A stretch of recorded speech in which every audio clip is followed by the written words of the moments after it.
Hello friends, welcome back to the channel. 2021 almost खत्म होने वाला है। मैंने सोचा उसी पर्सपेक्टिव से एक वीडियो बनाई जाए। बहुत सारे लोग होते हैं ना जो न्यू ईयर रेजोल्यूशन सेट करते हैं। किसी को जिम जाना होता है, किसी को अपना वेट कम करना होता है, किसी को नई गाड़ी खरीदनी होती है, किसी को घर खरीदना होता है। इसी तरह बहुत सारे लोग सोचते हैं कि हम बाहर चले जाएंगे पाकिस्तान से या कहीं भी जहाँ पर भी हैं। इसी तरह बहुत सारे लोग सोचते हैं इन्वेस्ट करना है, नए आइडियाज़ के अंदर नई तरह से इन्वेस्ट करना है। बहुत सारे लोग अपने टाइम को बेटर यूटिलाइजेशन ऑफ टाइम चाहते हैं कि अगले साल टाइम ज़ाया नहीं करेंगे।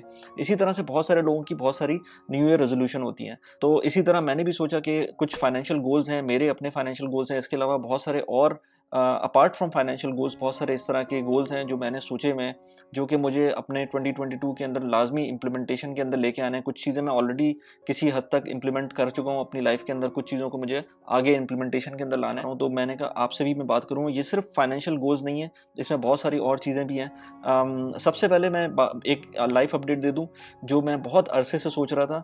मैं इस वीडियो के एंड के ऊपर आपको एक सरप्राइज भी दूंगा, लेकिन उसके लिए आपको पूरी वीडियो देखनी होगी। यहाँ पर आप देख रहे हैं मैंने थोड़ा सा अपना रूम चेंज किया है। उसका एक रीज़न है। उसका रीज़न ये है कि अब आपको थोड़ी सी वीडियो क्वालिटी बेहतर मिलेगी। अभी नहीं, थोड़ी देर ज़रा 30-40 सेकंड रुके, मैं आपको बताता हूँ। मैंने एक इन्वेस्टमेंट की है, मैं आपको दिखाता हूँ। ये इन्वेस्टमेंट है मेरी, जो कि जिस चीज़ के लिए है, ये इस वीडियो के एंड के ऊपर मैं आपको बताऊंगा कि ये मैंने किस लिए की है। वैसे तो इस ऑफ कोर्स ये चैनल है, उस चैनल के लिए मैं चाह रहा हूँ कि आपको अच्छी से अच्छी वीडियो क्वालिटी मिले, अच्छे से अच्छा कंटेंट मिले। तो मैंने ये इन्वेस्टमेंट की है कैनन का आरपी यूएस आरपी।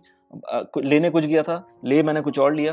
अपने उसूलों का बेसिकली गला घोट दिया मैंने। जहाँ मैंने कुछ और सोचा हुआ था वो मैंने कुछ और कर दिया। बड़े खतरनाक किस्म की इन्वेस्टमेंट की है, लेकिन आई होप कि ये आप लोगों की सपोर्ट के साथ और इम्प्रूवमेंट आ सके इसके अंदर।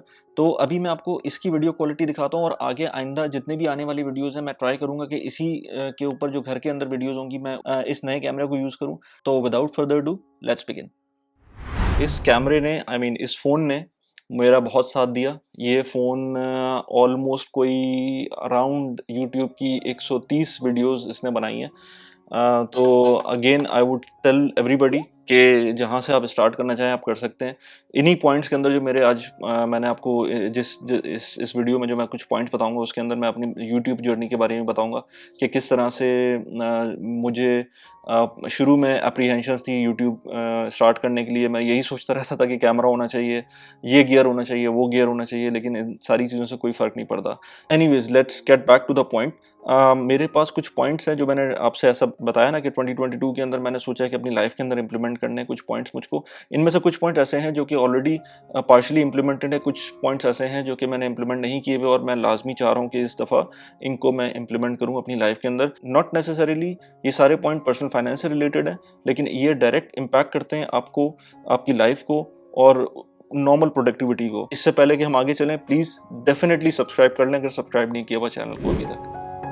नंबर 1 पॉइंट ये है कि आपको शेर की तरह लाइफ गुजारनी चाहिए। अब मैं ये कोई फिल्मी बात नहीं कर रहा हूँ कि आपको शेर की तरह जिंदा रहना चाहिए, बकरी नहीं बनना चाहिए, लेकिन बात इसी तरह से है कि शेर का जिस तरह से तरीका होता है ना, sprint when inspired, rest and repeat. ऐसा नहीं होना चाहिए कि आप मोनोटोनस काम करते जा रहे हो, 9 to 5 के अंदर लगे हुए हो, कॉन्स्टेंटली लगे हुए हो 9 to 5 के अंदर, और उसी तरह आपकी जिंदगी खत्म हो जाए। तो आपको इस तरह नहीं करना चाहिए। जो भी काम कर रहे हैं उसके अंदर कोई ना कोई इनोवेशन लेकर आए। चाहे आप कोई डेटा एंट्री का ही काम कर रहे हो, हमारे ऑफिस बॉयज हैं जो कि चाय बनाने से वो अब इस वक्त कहीं से कहीं पहुंच गए। मैं दुबई में भी ऐसे लोगों को जानता हूं जो ऑफिस बॉय थे, और इसी तरह पाकिस्तान के अंदर भी कुछ लोगों को जानता हूं मैं जो ऑफिस बॉयज थे, और वो कहां से कहां पहुंचे हैं। इसीलिए मोनोटोनस काम अगर आप करते रहेंगे, चाय बनाने वाला चाय बनाता रहेगा, data entry operator data entry करता रहेगा, तो वो करता रहेगा। मतलब उसके अंदर अगर आप कोई ऐसा काम कर रहे हैं जिसके अंदर आपको पता है कि मैक्रो बना सकता हूँ मैं एक्सेल के अंदर, तो वो बनाएं।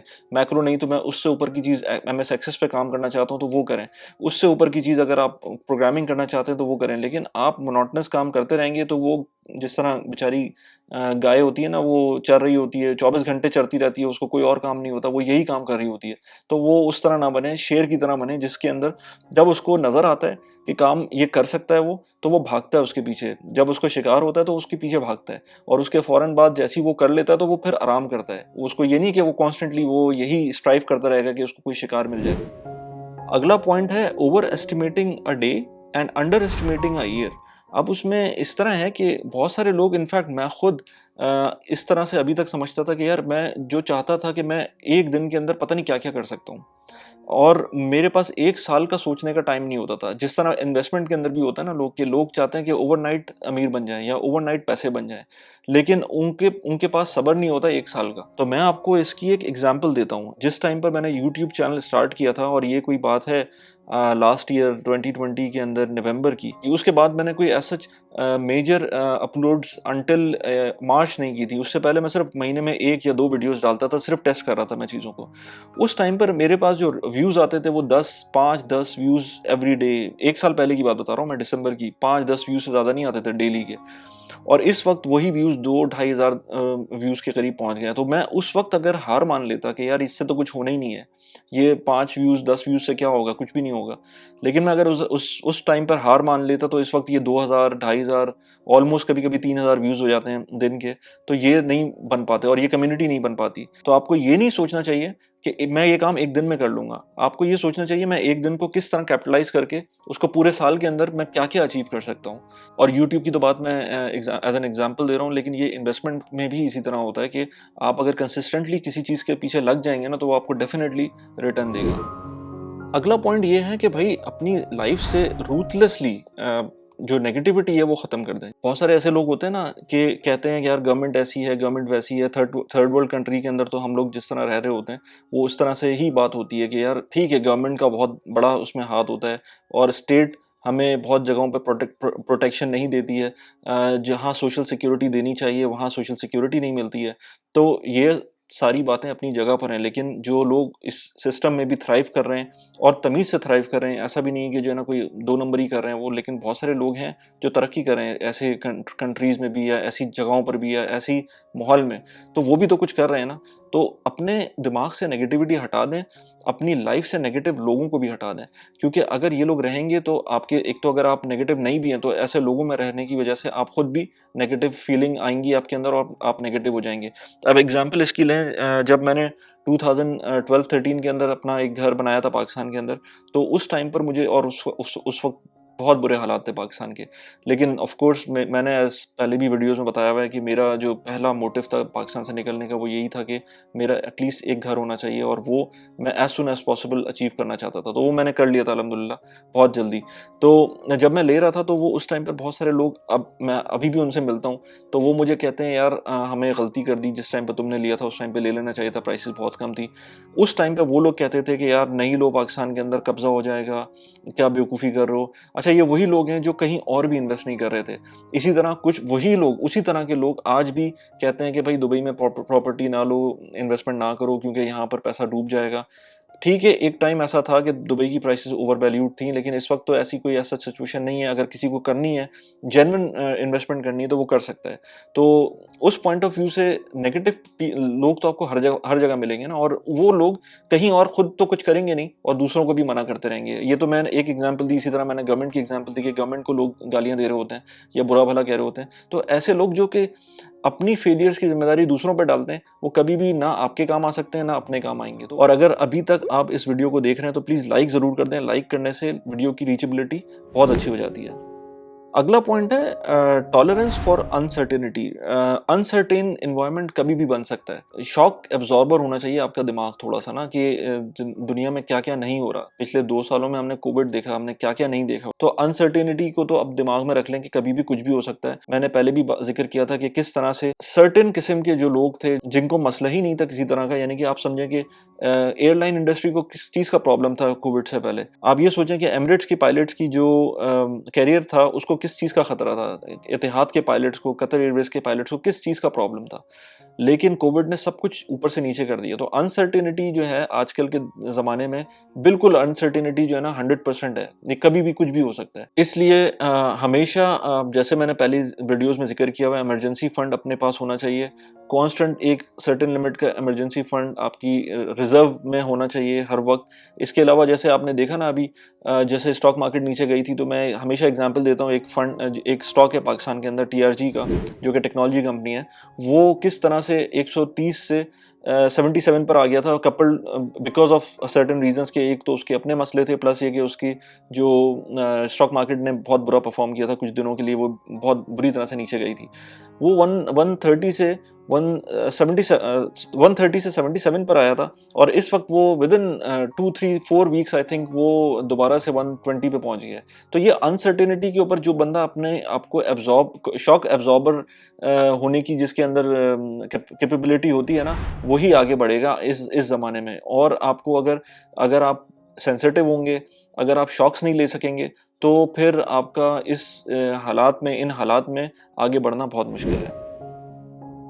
अच्छा, जो ये पॉइंट है ना, ये अगेन मैं इसको अपना जो एग्जांपल है वो यूट्यूब चैनल से दूंगा। जब मैंने स्टार्ट करना था, वही 1 डेढ़ महीना मैं सोचता रहा था कि यार वीडियो बनाऊंगा, पहली वीडियो बनाऊंगा। होता ये है कि आप एनालिसिस पैरालिसिस के अंदर फंस जाते हैं, यानी कि आपको बस एनालिसिस आपकी होती रहती है और उस चक्कर में आप कोई काम नहीं कर पाते।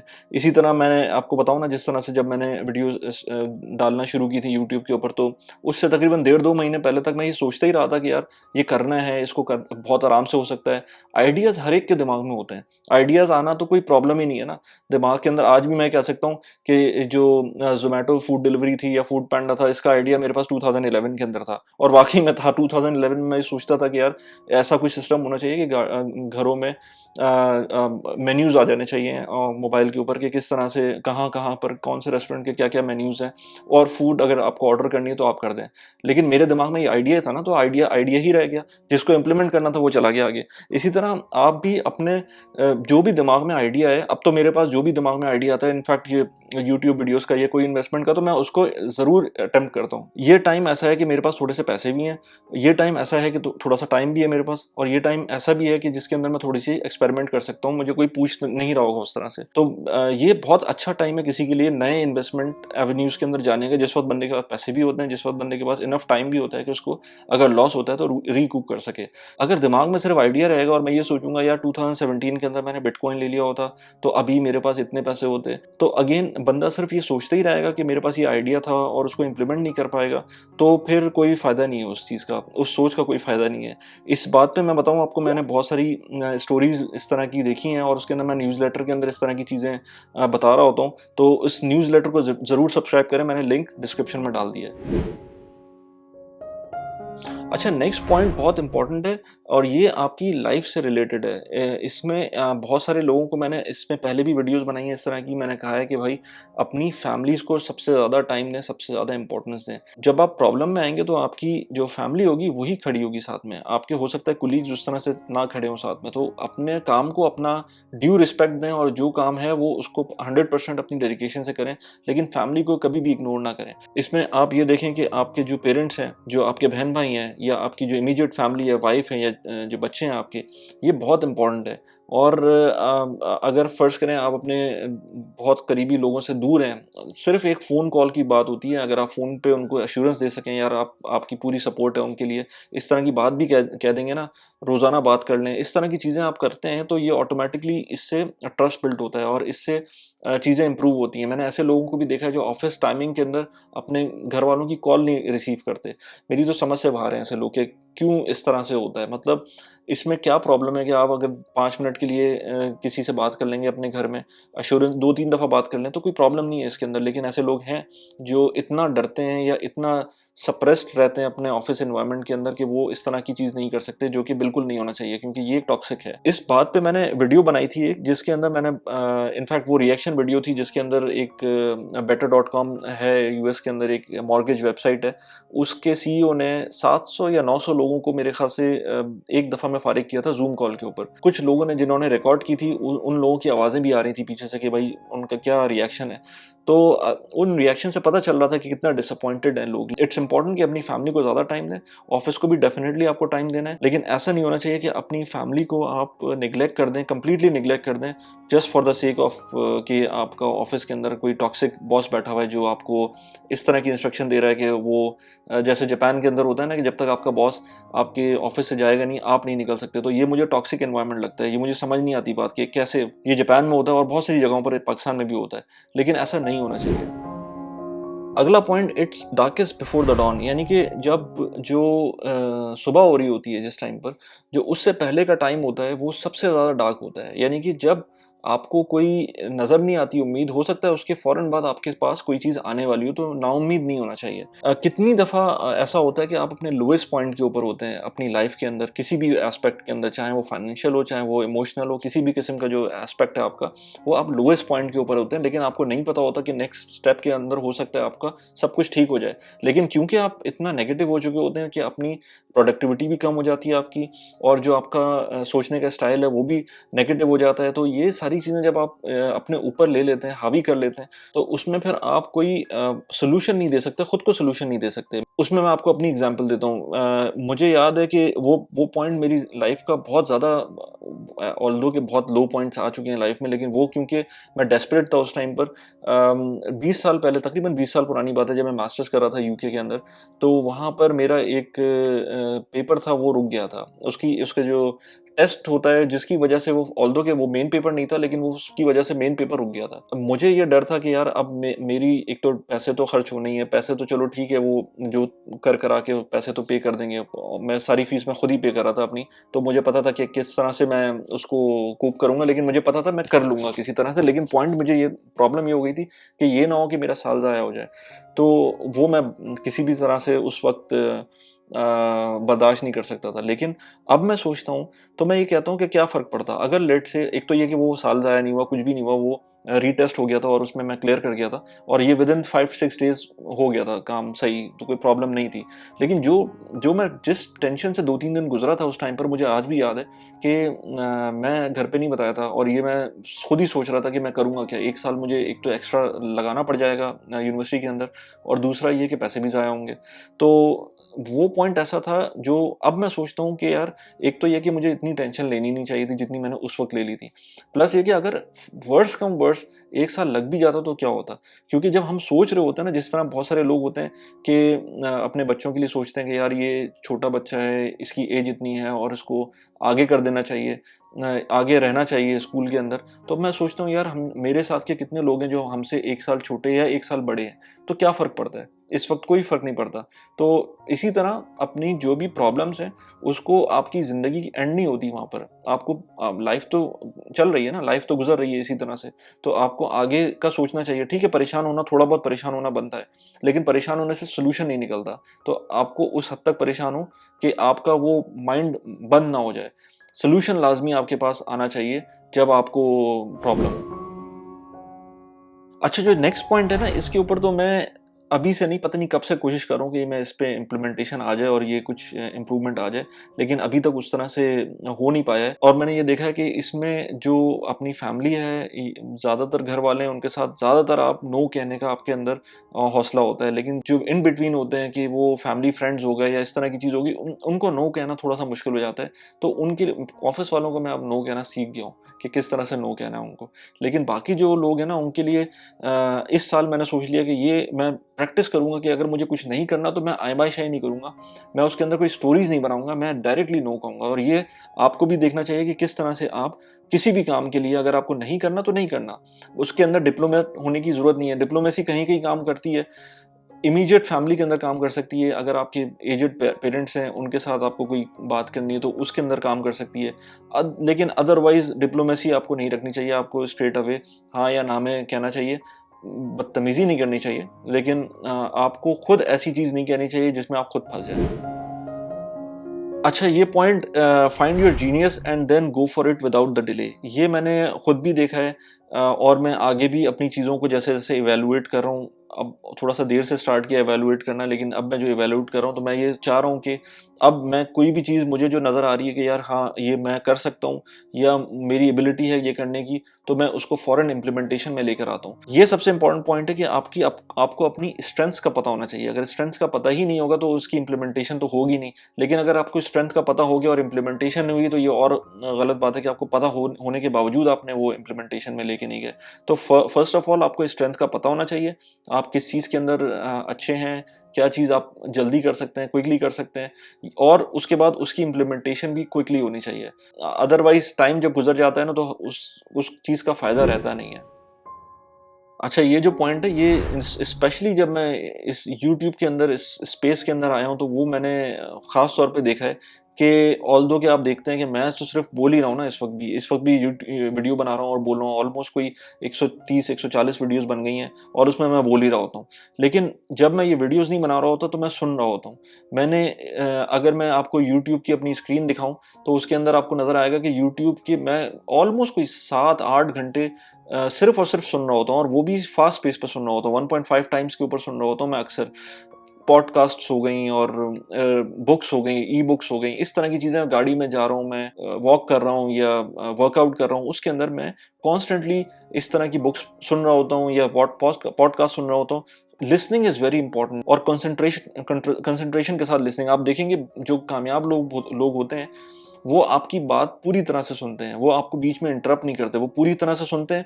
मेरे ख्याल से तो वो ये सुन के ये डिसाइड करते हैं कि इस बंदे के साथ आगे बात कैसे करनी है कि नहीं करनी है, बजाय इसके कि वो अपना पर्सपेक्टिव दें, और बजाय इसके कि आपको वो बीच में टोकें।